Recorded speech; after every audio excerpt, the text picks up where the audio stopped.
नमस्कार, स्वागत है आप सभी का संसद टीवी में। मैं हूं आपके साथ अमृता चौरसिया। खबरों को विस्तार से जानेंगे, लेकिन उससे पहले बात कोरोना महामारी से बचाव की। कोरोना महामारी के खिलाफ पूरा देश एकजुट होकर लड़ रहा है। आप भी हमारे साथ सुरक्षा और बचाव के एहतियाती उपायों का संकल्प लें। अपना मास्क अच्छी तरह से पहनें, 2 गज की दूरी का पालन करें, सुरक्षित दूरी बनाए रखें, साथ ही अपने हाथों को बार बार धोएं। और आइए अब नजर हेडलाइंस पर। लोकसभा से खान और खनिज संबंधी संशोधन विधेयक पारित। खदानों की नीलामी और आवंटन प्रक्रिया में तेजी के साथ आएगी पारदर्शिता। केंद्रीय मंत्री प्रहलाद जोशी ने खनिज क्षेत्र में आत्मनिर्भरता के लिए बताया बड़ा कदम। संविधान अनुसूचित जातियां आदेश संशोधन विधेयक को भी मिली मंजूरी।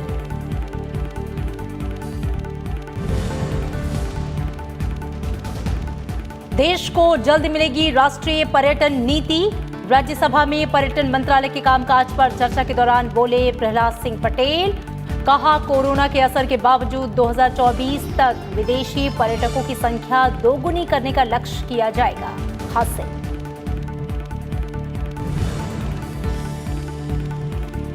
सभापति एम वेंकैया नायडू का उच्च सदन में कामकाज की उत्पादकता बढ़ाने पर जोर।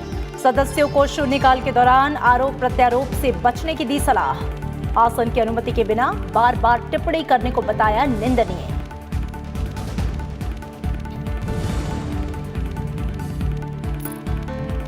केरल, तमिलनाडु और पुडुचेरी में विधानसभा चुनाव के लिए नामांकन दाखिल करने का काम पूरा। पश्चिम बंगाल और असम में भी खत्म हुआ तीसरे चरण के लिए प्रचार दाखिल करने का समय। प्रचार अभियान में जुटे राजनीतिक दलों के दिग्गज।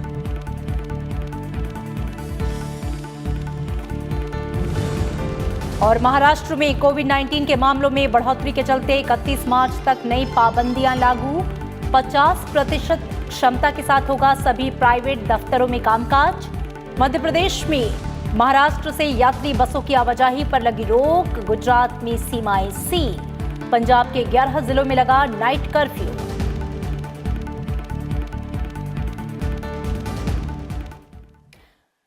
लोकसभा से आज खान और खनिज विकास और विनियमन संशोधन विधेयक 2021 जो है वो पारित हो गया। विधेयक पर हुई चर्चा का जवाब खान और खनन मंत्री प्रहलाद जोशी ने दिया।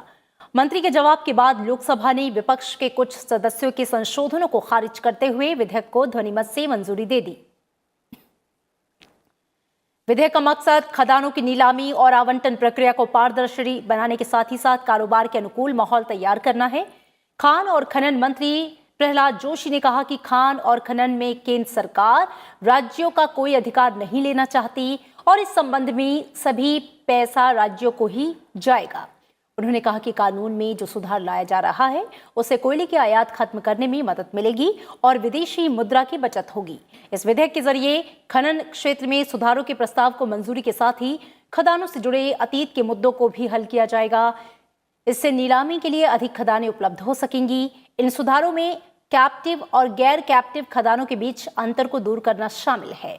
इसके अलावा सांविधिक भुगतानों के लिए एक राष्ट्रीय खनिज सूचकांक NMI की स्थापना कर सूचकांक आधारित व्यवस्था की शुरुआत करना भी विधेयक का मकसद है। इसमें स्टेट गवर्नमेंट्स को हम के साथ बैठ के समय निर्धारण करते हैं। After fixing the time in consultation with the state, if they do not go for auction, then should you leave it like that? तो हमारा जो रिच मिनरल्स है ऐसे ही रहना चाहिए और हम करोड़ों करोड़ों रुपए खर्चा करके इंपोर्ट करते हैं। इसके बारे में सोचना चाहिए। Government of India doesn't want any power and entire revenue goes to the state government. Lok Sabha से आज संविधान अनुसूचित जातियां आदेश संशोधन विधेयक 2021 भी पारित हो गया। इसमें तमिलनाडु की 7 जातियों को एक जाति देवेंद्र कुला वेल्लालर में शामिल करने का प्रस्ताव किया गया है। विधेयक पर चर्चा का जवाब देते हुए सामाजिक न्याय और अधिकारिता मंत्री थावरचंद गहलोत ने कहा कि ये 7 जातियां ऐसी हैं जिनके प्रमाण पत्र अनेक वर्षों से बनाए गए हैं। ये प्रमाण पत्र निरर्थक नहीं हो जाएं, इसलिए इन जातियों के नाम का उल्लेख किया गया। उन्होंने कहा कि इसके कारण किसी को ना कोई आर्थिक लाभ देना होगा और ना ही सरकार पर कोई वित्तीय प्रभाव पड़ेगा। मंत्री के जवाब के बाद लोकसभा ने ध्वनिमत से विधेयक 2021 को मंजूरी दे दी। थावर चंद गहलोत ने कहा कि पिछले कुछ वर्षों में ऐसे अनेक फैसले लिए गए जिससे देश में सामाजिक समरसता आई और कमजोर वर्गों को आर्थिक रूप से सशक्त बनाया गया। प्रश्न उठेगा कि जब एक जाति बना रहे हो तो इन 7 जातियों को विलोपित क्यों नहीं कर रहे हो? परंतु ये 7 जातियां ऐसी है जिनके प्रमाण पत्र अनेक वर्षों से बनाए गए हैं और वो अमान्य नहीं हो, इसलिए इन 7 जातियों का उल्लेख ब्रैकेट में किया जाएगा और मुख्य जाति देवेंद्र कुला वेलालर होगा। राज्यसभा में आज पर्यटन मंत्रालय के कामकाज पर चर्चा हुई। पर्यटन मंत्री प्रहलाद सिंह पटेल ने चर्चा का जवाब दिया। उन्होंने कहा कि कोरोना महामारी ने पर्यटन उद्योग को बदल कर रख दिया, लेकिन सरकार के प्रयासों से हालात धीरे धीरे सुधर रहे हैं। उन्होंने कहा कि कोरोना महामारी के चलते पर्यटन उद्योग 1 साल तक शून्य में रहने के बावजूद सरकार 2024 तक विदेशी पर्यटकों की संख्या 2 गुनी करने के लक्ष्य को हासिल करके रहेगी। उन्होंने कहा कि देश के सामने जल्द ही एक राष्ट्रीय पर्यटन नीति आएगी। प्रस्तावित पर्यटन नीति को सभी राज्यों और सारे हितधारकों को भेज दिया गया है। और टूरिज्म पॉलिसी हमने सारे राज्यों को पहुंचाई है, सारे स्टेक होल्डर्स को पहुंचाई है। 1 महीने के आसपास हो गया है। बहुत जल्दी हमारी कोशिश होगी, क्योंकि लगातार जो प्रश्न उठते हैं उसी बात पर उठते हैं कि अगर टूरिज्म पॉलिसी बनेगी कि नहीं बनेगी। पर मुझे लगता है कि इस बदलाव के बाद जो पॉलिसी बनेगी वो दुनिया में वही स्थान प्राप्त करने के लिए बनेगी जो भारत का लक्ष्य है। और हम पूरा विश्वास करते हैं कि 2014 में हम 65वें स्थान से 5 वर्षों में 34वें स्थान पर आए थे। हमारी यात्रा 34 में से 1 नंबर की जानी थी। 1 वर्ष शून्य वर्ष हो गया, लेकिन उपसभापति जी, मेरा भरोसा है देश की जनता पर, यहाँ की संस्कृति पर, यहाँ के मूल्यों पर, हमारे देश के नेतृत्व पर कि मैं आंकड़ा बदलूंगा नहीं। जो लक्ष्य हमने तय किया है 2024 में वो प्राप्त करेंगे। डोमेस्टिक टूरिस्ट को नहीं संभाल पा रहे हैं, तो कल के दिन जब विदेशी पर्यटक आएगा तब हम क्या करेंगे? ये चुनौती देश के सामने है, मैं स्वीकार करता हूँ। एक तरफ वो इंडस्ट्री है, वो महानगर है, वो प्रदेश है जो कोरोना के कारण खड़े नहीं हो पा रहे हैं। उनका कष्ट अलग है, उनकी चुनौतियाँ अलग हैं। लेकिन जो चीज़ जहाँ पर कोरोना नहीं है और डोमेस्टिक टूरिज्म के कारण सैचुरेशन है, वहाँ पर अगर विदेशी पर्यटक आएगा तो क्या हम संभाल पाएंगे? ये चुनौती अलग है, उसकी तैयारियां भी सरकार कर रही है। और इससे पहले पर्यटन मंत्रालय के कामकाज पर चर्चा के दौरान सत्ता पक्ष और विपक्ष के सांसदों ने अपनी अपनी बात रखी। जहां पे विपक्ष ने कोविड महामारी के दौरान सरकार पर पर्यटन की अनदेखी का आरोप लगाया। विपक्षी सांसदों का कहना था कि कोविड-19 महामारी का असर पर्यटन के क्षेत्र पर भी पड़ा, लेकिन इस विभाग को केंद्र सरकार से बजट के जरिए जितना सहयोग मिलना चाहिए था वो नहीं मिला। वहीं सत्ता पक्ष के सदस्यों ने इन आरोपों को नकारते हुए कहा कि कोविड-19 से उबरने के भारत के प्रयासों से देश में पर्यटन उद्योग के हालात बदल रहे हैं। साथ ही तमाम सदस्यों में पर्यटन उद्योग की मजबूती के लिए भी अपने अपने सुझाव दिए। NITI Aayog has suggested foreign tourists, which are at only 1.23%, may be increased to 3%. You are spending 80 crores on promotion, but Niti Aayog says the staff is not fully equipped adequately to really support the promotion. So that has to be looked into, sir. Request the state government to involve the state governments in the promotion of tourism. And one more thing we have to do is to involve our external affairs ministry, and all our embassies the world over should have pamphlets on the tourist spots of this country. पतली पतलियों गलियों से निकलते थे और आज जाए, मैं भी गया थोड़े दिन पहले, तो बिल्कुल स्वरूप बदल गया है। तमाम जगह थी जो कुछ मकानात थे उसको सरकार ने मुंह मांगे दाम पर खरीदा और उसको करके सीधे वहाँ से गंगा जी दिखाई पड़ती हैं। तो बनारस जो विश्व पर्यटन स्थल पर विश्व पर्यटक स्थल के रूप में उभर रहा है वो भी बहुत भव्य होगा। केंद्रीय वित्त मंत्री निर्मला सीतारमण ने राज्यसभा में आज विवेक तन्खा के उस बयान पर स्पष्टीकरण दिया जिसमें विवेक तन्खा ने स्पाइनल मस्कुलर बीमारी की दवा की कीमत 16 करोड़ रुपए और इस पर 7 करोड़ रुपए टैक्स का आकलन पेश किया। वित्त मंत्री ने कहा कि व्यक्तिगत उपयोग के लिए देश में कोई भी जीवन रक्षक दवा आयात की जाती है उसे बेसिक कस्टम ड्यूटी से छूट प्राप्त है। I would like to apprise the House that assessment made by Honorable MP regarding the tax component may not be right. All life-saving drugs imported from for personal use are exempt from basic customs duty, either unconditionally for specified medicines or subject to a certificate to be issued by the DG Health Services or DG Health Services of the state government or the district medical officer or the civil surgeon of the district for other life-saving medicines also. The relevant customs duty notification is, the details are given, it's number 50 of 2017 with the serial number 607. Therefore, import of stated medicine for personal use for treatment of spinal muscular atrophy is entitled to this concession. Rajya Sabha के सभापति M Venkaiah Naidu ने सदस्यों से सदन की उत्पादकता और प्रभावकारिता बढ़ाने की अपील की। उन्होंने कहा कि सदस्यों को शून्यकाल के दौरान जनहित से जुड़े महत्वपूर्ण मुद्दों को उठाते समय आरोप प्रत्यारोप से बचना चाहिए। सभापति ने अनुमति के बिना सदन की कार्यवाही के दौरान बार-बार टिप्पणी करने की भी निंदा की। I only suggest to the members, please see to it that your issues, 0-hour issues, are issues of a larger public interest and then current in nature and also on a specific issue. The second one is that we have seen today also in earlier, some members tend to drag governments and then make criticism and all. What I am saying is, you can definitely refer to an incident, but making allegation against state government which is not here to defend, against even central government because we have not given to particular minister or concerned to respond here, is not going to serve any problem. And the third issue I would like to tell the members is, some members are developing a habit of making running commentary while sitting. That also is not going to serve any problem. Any solution can be found only if you bring it through proper system to the notice of the chairman. And chairman, if he thinks it fit, it is appropriate to accept that, permission will be given. और अब बात विधानसभा चुनाव से जुड़ी खबरों की।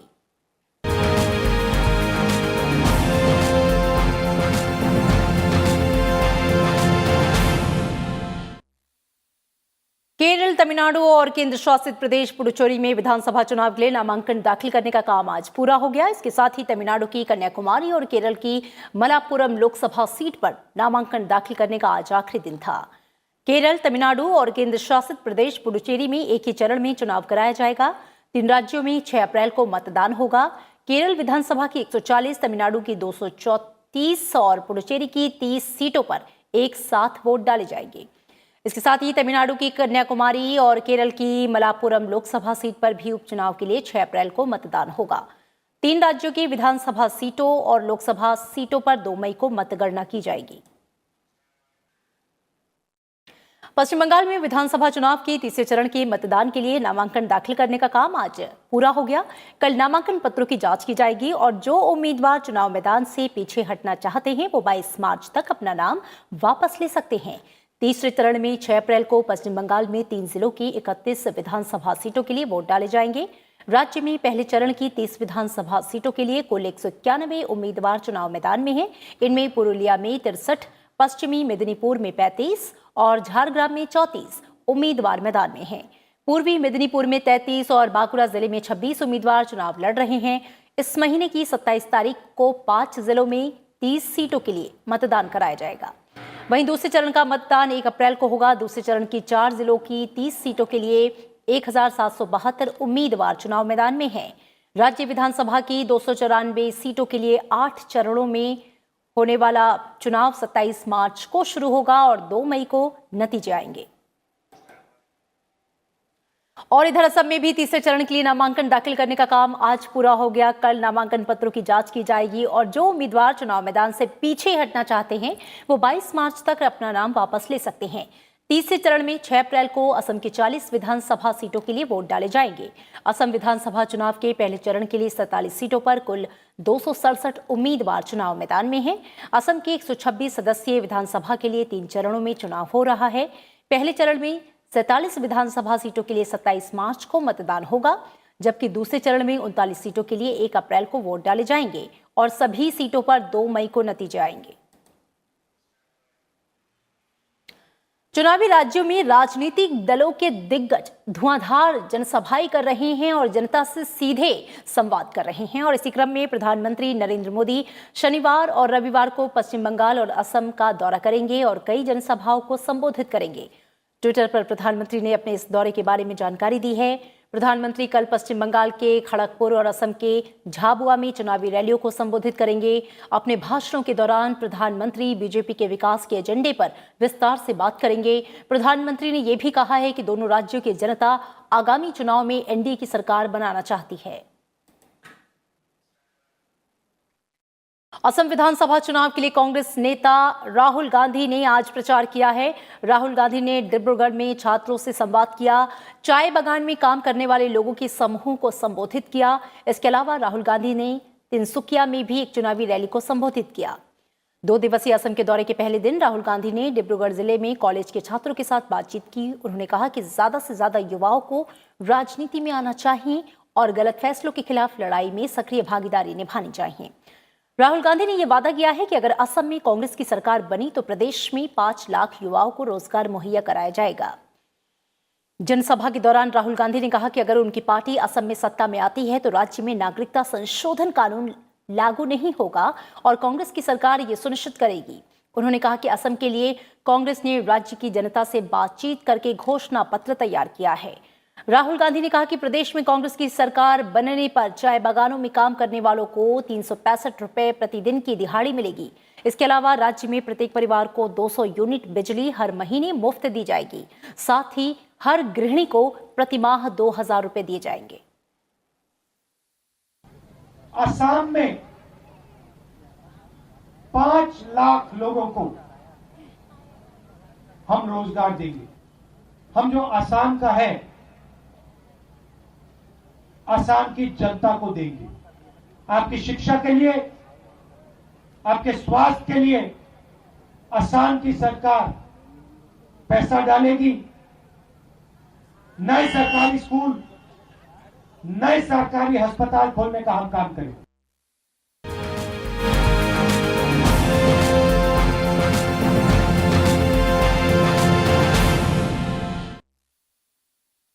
और उत्तर प्रदेश में योगी आदित्यनाथ सरकार के शासन के 4 साल पूरे हो गए हैं और इस मौके पर प्रदेश सरकार की ओर से विकास पुस्तिका जारी की गई। इसमें योगी सरकार ने 4 साल की उपलब्धियों का जिक्र किया है। नए भारत का नया उत्तर प्रदेश नामक इस पुस्तिका में मुख्यमंत्री योगी आदित्यनाथ ने लिखा कि यदि नीयत साफ हो और इरादे नेक हों तो सफलता जरूर मिलती है। उन्होंने कोरोना महामारी का जिक्र करते हुए कहा कि महामारी की शुरुआत में राष्ट्रपति और उपराष्ट्रपति ने चिंता जाहिर की थी कि कमजोर हेल्थ इंफ्रास्ट्रक्चर, बड़ी आबादी और बड़े क्षेत्र वाला राज्य इसका सामना कैसे कर पाएंगे, लेकिन उनकी सरकार ने तुरंत इस पर दिशा में सार्थक कदम उठाए। जो उत्तर प्रदेश हेल्थ इंफ्रास्ट्रक्चर में सबसे कमजोर माना जाता था, देश के अंदर सबसे बड़ी आबादी के बावजूद कोरोना के 1 वर्ष के इस कालखंड के दौरान आप सबने इस बात को महसूस किया होगा कि उत्तर प्रदेश का प्रबंधन बेहतरीन रहा है। इसकी प्रशंसा वैश्विक संगठन, विश्व स्वास्थ्य संगठन ने भी इसकी प्रशंसा की। कोरोना प्रबंधन में हम लोग सफल रहे क्योंकि आदरणीय प्रधानमंत्री जी का मार्गदर्शन इस दिशा में प्राप्त होता था। रक्षा मंत्रालय ने आज भारतीय सेना के लिए 4960 मिलान 2T एंटी टैंक गाइडेड मिसाइलों की आपूर्ति के लिए रक्षा क्षेत्र के सार्वजनिक उपक्रम भारत डायनामिक्स लिमिटेड के साथ करार पर हस्ताक्षर किए। इन मिसाइलों की लागत 1188 करोड़ रुपए है। इससे सरकार की मेक इन इंडिया पहल को और बढ़ावा मिलेगा। ये करार का रिपीट ऑर्डर है जिस पर BDL के साथ मार्च 2016 को हस्ताक्षर किए गए थे। मिलान 2T 1850 मीटर की सीमा के साथ एक tandem warhead anti tank guided मिसाइलें हैं। इसे बीडीएल ने MBDA मिसाइल सिस्टम फ्रांस से लाइसेंस के तहत उत्पादित किया है। इन मिसाइलों को जमीन से और साथ ही वाहन आधारित लॉन्चर से दागा जा सकता है। इन्हें आक्रामक और रक्षात्मक दोनों कार्यों के लिए एंटी टैंक रोल में तैनात किया जा सकता है। 3 साल में इन मिसाइलों को सेना में शामिल करने की योजना है। ये परियोजना रक्षा क्षेत्र में आत्मनिर्भर भारत के लक्ष्य को प्राप्त करने की दिशा में एक महत्वपूर्ण पहल होगी। केंद्रीय रिजर्व पुलिस बल CRPF की स्थापना की आज 82वीं वर्षगांठ मनाई गई। केंद्रीय गृह राज्य मंत्री नित्यानंद राय ने गुरुग्राम में CRPF की परेड में हिस्सा लिया और जवानों की हौसला अफजाई की। उन्होंने कहा कि जवानों की शहादत देश के अखंडता और एकता के लिए प्रेरणा देती है। देश में नक्सलग्रस्त इलाकों में सरकारी नीतियों को अमल में लाने के लिए केंद्रीय रिजर्व पुलिस बल कृतसंकल्प होकर काम कर रहा है। CRPF के 82वें स्थापना दिवस के अवसर पर केंद्रीय गृह राज्य मंत्री नित्यानंद राय ने कहा कि नक्सलवाद प्रभावित इलाकों में सुरक्षा बल ने शांति और विकास का मार्ग प्रशस्त किया है। साथ ही जम्मू कश्मीर में आतंकवाद और अलगाववाद की समस्या को भी काफी हद तक खत्म किया है। अब सिर्फ आपका इतिहास संघर्षों का नहीं, आपका इतिहास सफलता और विजय का इतिहास है। चाहे जम्मू कश्मीर में आतंकवाद एवं अलगाववाद की समस्या से आप संघर्ष करते हुए जिस प्रकार से आतंकवाद को और अलगाववाद को आपने बहुत हद तक समाप्त किया है। पूर्वोत्तर राज्यों में विद्रोह की समस्याओं से निपटते हुए मध्य भारत में वामपंथी उग्रवाद से प्रभावित राज्यों में माओवादी की समस्याओं से लोहा लेना तो है ही। CRPF आंतरिक सुरक्षा हेतु देश का सबसे अग्रगण्य बल है और आज गर्व के साथ मैं यहाँ खड़ा होकर कह सकता हूँ कि आपको बहुत सारी सफलताएं मिली हैं और आगे भी सफलता मिलती रहे, मेरी शुभकामनाएं। कार्यक्रम में उपस्थित CRPF के महानिदेशक कुलदीप सिंह ने कहा कि CRPF की समृद्ध विरासत अपने आप में ऐतिहासिक है। इस बल की समृद्ध विरासत एवं 82 वर्षों की अतुलनीय शौर्य की स्वर्णिम गाथा अपने आप में एक इतिहास है। इस बल का गठन स्वतंत्रता से पूर्व 1939 में क्राउन रिप्रेजेंटेटिव पुलिस अर्थात CRP के रूप में हुआ था और 1949 में यह CRPF के रूप में परिवर्तित हुआ। इस मौके पर CRPF की महिला बटालियन ने अपने बहादुरी भरे करतब दिखाए। वहीं CRPF की सेंट्रल स्पोर्ट्स टीम ने भी कराटे, ताइक्वांडो और महाराष्ट्र के पारंपरिक खेल मलखंब की शानदार प्रस्तुति दी। मोहम्मद फातेह टीपू, संसद टीवी। 3 दिवसीय भारत दौरे पर आज दिल्ली पहुंचे अमेरिकी रक्षा मंत्री लॉयड जे ऑस्टिन ने प्रधानमंत्री नरेंद्र मोदी से मुलाकात की। इससे पहले लॉयड जे ऑस्टिन राष्ट्रीय सुरक्षा सलाहकार अजीत डोभाल से मिले। अमेरिका के रक्षा मंत्री बनने के बाद ये उनकी पहली भारत यात्रा है। भारत पहुंचने के पहले ऑस्टिन जापान और दक्षिण कोरिया में थे। अजीत डोभाल से मुलाकात के दौरान भारत अमेरिका के बीच क्षेत्रीय और अंतर्राष्ट्रीय मुद्दों पर बातचीत की गई। साथ ही दोनों देशों के बीच सहयोग को व्यवहारिक धरातल पर मजबूत बनाने के तरीकों पर चर्चा हुई। शनिवार को रक्षा मंत्रालय की तरफ से लॉयड जे ऑस्टिन का औपचारिक स्वागत किया जाएगा। साथ में वे रक्षा मंत्री राजनाथ सिंह से भी मिलेंगे। रक्षा मंत्री से बातचीत में दोनों देशों के रक्षा संबंधों पर संपूर्णता से चर्चा होगी। बातचीत के मुद्दों में हिंद प्रशांत की स्थिति के अलावा अफगानिस्तान सहित दक्षिण एशिया और एशियाई सुरक्षा की स्थिति पर बात होगी। इसके अलावा दोनों देशों के रक्षा मंत्रियों के बीच होने वाली बातचीत में क्वाड की रूपरेखा के अंतर्गत द्विपक्षीय सहयोग पर विचार विमर्श होगा। 19 से 21 मार्च की भारत यात्रा के दौरान अमेरिका के रक्षा मंत्री लॉयड जे ऑस्टिन की विदेश मंत्री डॉक्टर एस जयशंकर से भी मुलाकात की संभावना है। अमेरिका भारत के सबसे बड़े सैन्य साजो सामान आपूर्तिकर्ताओं और साझेदार में से एक है और हाल के दिनों में भारत अमेरिका के बीच रक्षा संबंध मजबूत हुए हैं। और देश में 4 करोड़ से अधिक लोगों को कोविड का टीका लगाया जा चुका है। टीकाकरण अभियान के 62वें दिन 22 लाख से अधिक लाभार्थियों को वैक्सीन की डोज दी गई। इसमें से 1 करोड़ 41 लाख से ज्यादा वरिष्ठ नागरिकों और 27,79,000 से ज्यादा कोमोर्बिडिटी से ग्रस्त 45 साल से अधिक उम्र के लोगों को वैक्सीन की खुराक दी जा चुकी है। रिपोर्ट के मुताबिक अब तक 76,35,000 स्वास्थ्यकर्मी टीके की पहली डोज और 47,15,000 के करीब स्वास्थ्यकर्मी दूसरी डोज ले चुके हैं। वहीं 78,33,000 फ्रंटलाइन वर्कर्स पहली और 21,98,000 से ज्यादा फ्रंटलाइन वर्कर्स ने दूसरी डोज ली है। और इसी बीच देश में कुल राज्यों में कोविड-19 के दैनिक नए मामलों में बढ़ोतरी जारी है। देश भर में कोरोना के सक्रिय मामलों में 18,918 की वृद्धि दर्ज की गई। इसके साथ ही सक्रिय मामले 2,71,000 पर पहुंच गए।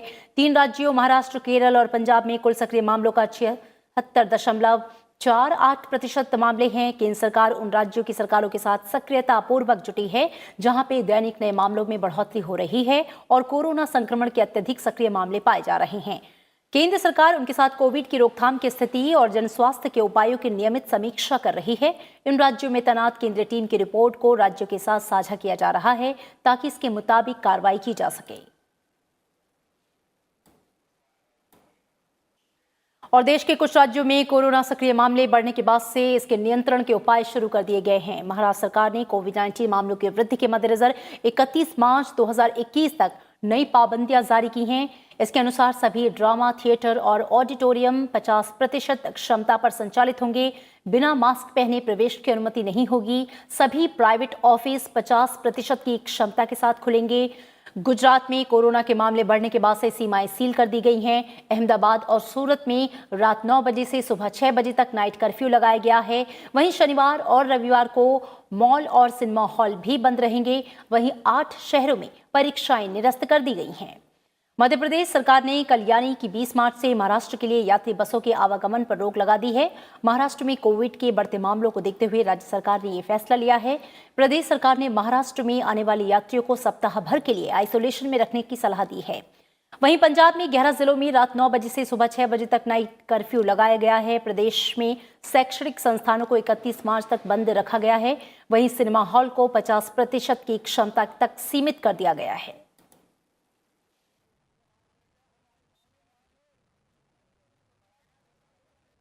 खबरों में इतना ही। आगे देखिए हमारा खास कार्यक्रम देशांतर, अदालती कार्यवाही और महिलाओं के प्रति संवेदनशीलता।